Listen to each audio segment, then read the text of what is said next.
myself Dr. Monika, Faculty of Physiotherapy Department. Welcome to our YouTube channel RPIIT Academics. If you like the content of this channel, please like, share and subscribe the channel. Today I will discuss about the humerus bone. This is the humerus bone. It is the bone of upper arm and it is the longest bone of the upper limb. Side determination, like how to identify it is right side bone or left side bone. This is the head of the humerus, which is always directed medially, and in lower end this is the olecranon process, a fossa which is always present on the posterior surface. So this is the right side bone. Now the whole bone is divided into three parts. One is upper end, the shaft and the lower end. This is the head of the humerus, which articulate with the glenoid cavity of the scapula and form a shoulder joint, and is much larger than the glenoid cavity. Now this is line is called anatomical line. The line separating the head from the rest of the upper part is called anatomical line. Now this is the lesser tubercle, this is the greater tubercle.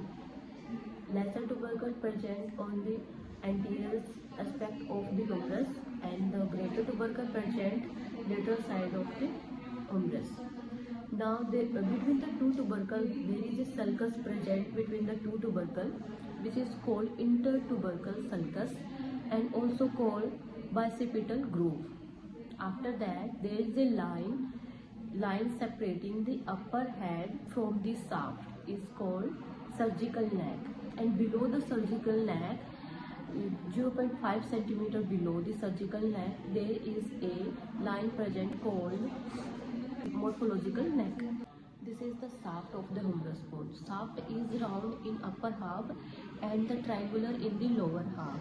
It has three borders: anterior border, lateral border and the medial border. And it has also three surfaces: anterolateral, anteromedial surface and posterior surface.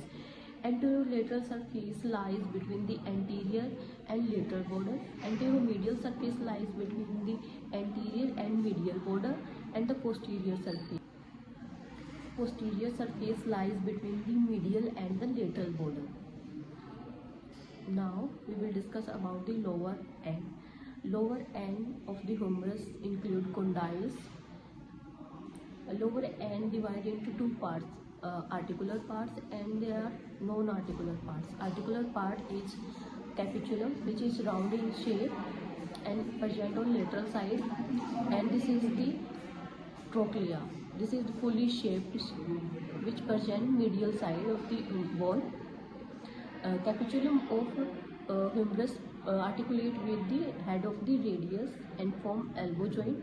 Trochlea articulate with the trochlear notch of the ulna, also participate in the elbow joint.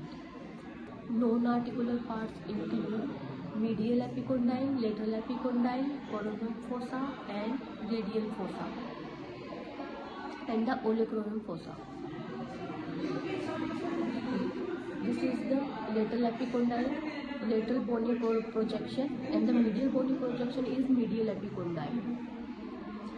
The fossa present on the capitulum is called radial fossa, and the fossa present above the trochlea is called coronoid fossa. And on the posterior surface there is a fossa present, olecranon fossa,